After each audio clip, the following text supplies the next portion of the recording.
Amid the ongoing human rights and humanitarian crisis in Ukraine, Russia has been suspended from the UN Human Rights Council. The decision was made in the General Assembly on Thursday, where 193 members voted to accept a resolution by the United States. The US claims that civilians were killed by the Russian military while withdrawing from the towns near Kyiv in Ukraine. Hello everyone, I welcome you all to my YouTube channel. और आज के time में Russia और Ukraine की war के context में बहुत ही ज़्यादा ह्यूमन राइट्स वॉयलेशन हो रहे हैं। सो आज की वीडियो में हम लोग डिस्कस करेंगे कि आखिर इंडिया में ये ह्यूमन राइट्स लॉ जो बने हुए हैं उनको कितना फॉलो किया जाता है, कौन सी ऐसी बॉडी है जो इन लॉज को, ह्यूमन राइट्स को अप्लाई करने में हेल्प करती है। तो आइए पूरी इंफॉर्मेशन लेते हैं NHRC के बारे में और इसका इनिशिएशन कहाँ से हुआ, कौन इसको फॉलो करने के लिए प्रपोज करता है, कौन इसको एनफोर्स करता है as a law in India.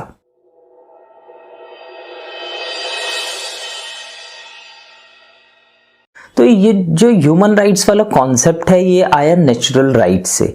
Natural rights, अगर आप एक ह्यूमन बीइंग है, हम लोग एक ह्यूमन बीइंग पैदा हुए हैं, तो हमें उसको लेके एक नेचुरल राइट्स पहले से ही मिले हुए हैं कि बीइंग अ ह्यूमन बीइंग कुछ आपके राइट्स है जो आपको मिलेंगे ही मिलेंगे, जैसे राइट टू ब्रीथ, हमें सांस लेने से कोई बहुत सारे human rights over the time बने और जो लोगों के लिए बहुत ही ज़्यादा बेनिफिशियल हुए, जिसकी वजह से फंडामेंटल राइट्स का भी कॉन्सेप्ट देखने में मिला।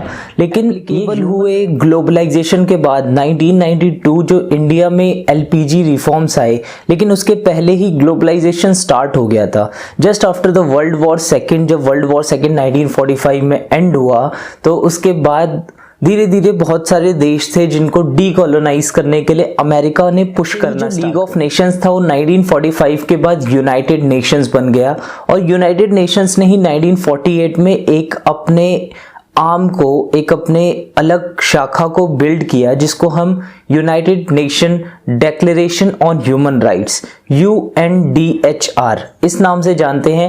ये 10 दिसंबर 1948 में अडॉप्ट किया गया था और इसी दिन को हम लोग मनाते हैं वर्ल्ड्स ह्यूमन राइट्स डे के नाम से, और इंडिया इसका एक मेंबर स्टेट है UNDHR की बात बहुत जगह होती है, बहुत अलग अलग कंटेक्स्ट में होती है, बहुत अलग अलग सेंस में होती है। लेकिन अगर एक लाइन में ह्यूमन राइट्स को डिफाइन करना हो तो हम सिंपली बोलेंगे human rights are those rights which are very important or mandatory in order to maintain dignity of a particular individual।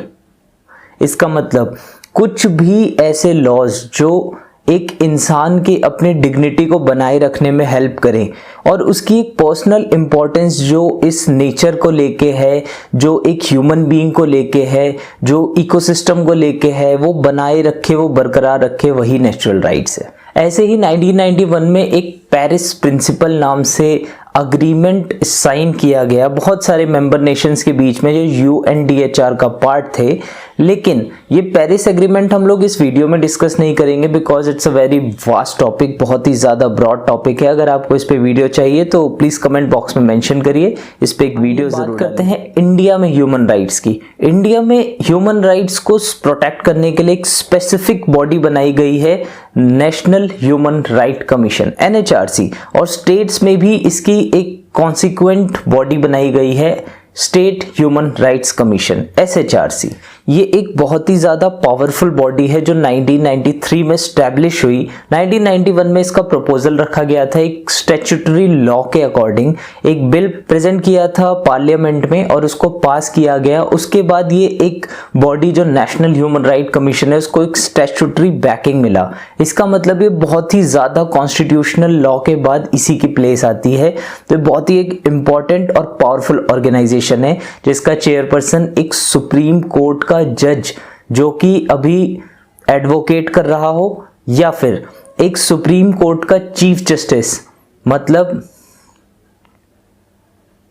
Chief justice of India जो पहले रह चुका हो, जो रिटायर्ड हो, या फिर एक चीफ जस्टिस किसी भी एक हाई कोर्ट का जो अभी करंटली एक्टिव है। सो सोच लीजिए जो चेयरपर्सन इतना एक इंटेलेक्चुअल जज है, एक सुप्रीम कोर्ट का चीफ जस्टिस या एक हाई कोर्ट का चीफ जस्टिस है, तो वो बहुत ही एक पावरफुल बॉडी है। कि कुछ अपनी एक क्राइटेरियाज भी हैं, अपने कुछ फीचर्स भी हैं। जैसे ये 2 ऐसे पर्सन्स को अपॉइंट कर सकती है in order to help the chairperson, जिनको ह्यूमन राइट्स का प्रीवियस एक्सपीरियंस है, पास्ट एक्सपीरियंस है, या उन्होंने उसकी स्टडीज करी है। सिर्फ इतना ही नहीं, बहुत सारे कमीशंस जो इंडिया में बने हुए हैं वो NHRC के मेंबर्स हैं, जैसे national commission on women, national commission on scheduled caste and scheduled tribes, और भी ऐसी बहुत सारी ऑर्गेनाइजेशंस, बहुत सारे कमीशंस NHRC के मेंबर्स हैं। अगर हम SHRC की बात करें, स्टेट ह्यूमन राइट कमीशन की बात करें, तो उसके चेयरमैन भी एक chief justice of high court होंगे, किसी भी एक्टिंग, या फिर retired chief justice of supreme court होंगे, या फिर बहुत रेयर केसेस में हमने देखा है कि सीनियर मोस्ट मेंबर जो सुप्रीम कोर्ट के हैं उनको भी अपॉइंट किया गया एज चेयरमैन ऑफ SHRC। हम लोग इस बॉडी का इंपॉर्टेंस इसी चीज को देख के लगा सकते हैं कि हर 3 साल में रीअपॉइंटमेंट होता है चेयरमैन का, चाहे वो NHRC हो चाहे वो SHRC हो, और इसीलिए ये एक रीअपॉइंटमेंट के लिए एलिजिबल होते हैं चेयरमैन। मतलब एक बार चेयरमैन अगर इलेक्ट हुए, अपॉइंट हुए, तो वो रीअपॉइंट भी हो सकते हैं, लेकिन नॉट मोर देन वंस। इसका मतलब टोटल अपने टेन्योर में सिर्फ 2 बार एक पर्टिकुलर पर्सन, जो भी चीफ जस्टिस है या फिर जो भी chief justice of high court है, वो NHRC या SHRC का चेयरमैन बन सकता है, या फिर उसकी एज 70 हो जाए, जो भी दोनों में से अर्लियर होगा, 3 इयर्स और एज 70। आपने एक बहुत ही फेमस वर्ड सुना होगा, global alliance of national human right institutions, GANHRI, गैनहरी बोलते हैं इसको, लेकिन ये अपने आप में एक बहुत वास्ट टॉपिक है, ऑफ कोर्स सी बात है। तो इसमें मैं बहुत ही शॉर्ट में इसको कवर करता हूँ कि ये वो एक इंस्टीट्यूशन है जो इसके पर्टिकुलर मेंबर स्टेट्स पार्ट बने हुए हैं, कि हमने ग्लोबल अलायंस बनाया हुआ है कि कोई भी वॉर होगी उसमें जो भी वॉर प्रिजनर्स हैं उनको कैसे ट्रीट करेंगे।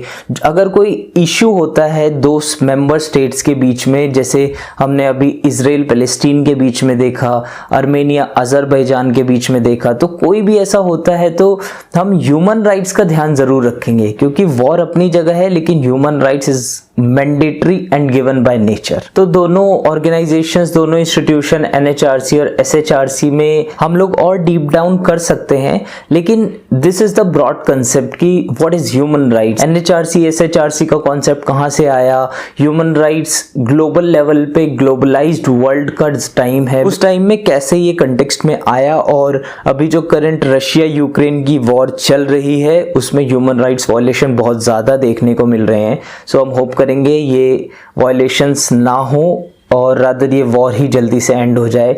50 डेज हो चुके हैं वॉर को और स्टिल अभी भी कोई चांस नहीं लग रहा कि ये वॉर रुकेगी, रादर ये और एक बुरा अपना रूप लेता जा रहा है जो वर्ल्ड वॉर 3 का भी कारण बन सकता है, बिकॉज एक तरफ पूरा नेटो प्लस US है और दूसरी तरफ रशिया है। तो देखते हैं, इंतज़ार करते हैं सब कुछ ठीक होने का, और लेट्स प्रे सब कुछ ठीक रहे, वॉर क्रिमिनल्स को बहुत ज़्यादा एट्रोसिटीज़ ना हो, ऐसे ही बहुत कोई प्रॉब्लम्स ना क्रिएट हो ड्यू टू ह्यूमन राइट्स। सो आज की वीडियो में बस इतना ही, मिलते हैं आपसे अगली वीडियो में।